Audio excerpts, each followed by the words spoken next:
That's exactly what he seems to be getting. Yeah, General Kelly, General John Kelly, retired General Kelly, the White House Chief of Staff. Do you see this, all these latest developments involving McGahn, for example, as a sign that the president could be at least preparing to pardon Paul Manafort, the former campaign chairman who was convicted on 8 counts last week?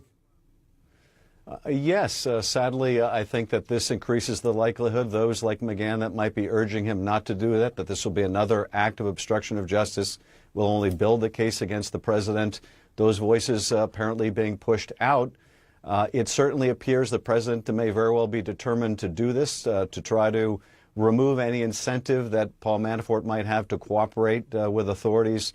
And I have to say, what was most discouraging to me about this last week was to hear at least 2 prominent Republican senators say, if the president wants to get rid of Jeff Sessions because he doesn't like the fact that Sessions isn't willing to get rid of Bob Mueller and isn't willing to persecute his political rivals, those senators are willing to go along with that.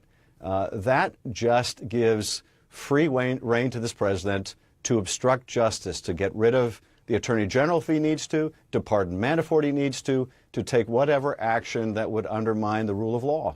Well, you make a fair point, because it does look at least like some of the president's allies up on Capitol Hill are laying the groundwork for him to fire the Attorney General Jeff Sessions shortly after the midterm elections. If President Trump got a new Attorney General confirmed by the U.S. Senate, that person would oversee the Russia investigation. So what concerns does that raise to you?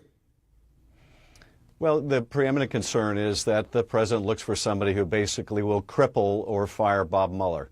That the whole reason that he has a problem with Jeff Sessions isn't about policy on criminal justice reform or any of the other responsibilities of the Justice Department. He's fully supportive of Sessions' efforts to disenfranchise minority voters. No, the only difference he has with Jeff Sessions is Jeff Sessions listened to the ethics lawyers at the Justice Department and recused himself. Jeff Sessions won't unrecuse himself and fire Mueller. Jeff Sessions won't falsely persecute, investigate Trump's political rivals. And Donald Trump thinks that the Attorney General is basically his lawyer, not the lawyer for the Justice Department, not the lawyer for the American people, but basically the guy that has his back. And so it's that fundamental motive. Again, this is a recurrent issue with the Trump administration. You may have the authority to fire the Attorney General or the Director of the FBI or revoke people's security clearances. That doesn't mean you have the authority to do any of those things if you're doing it for a corrupt purpose. And this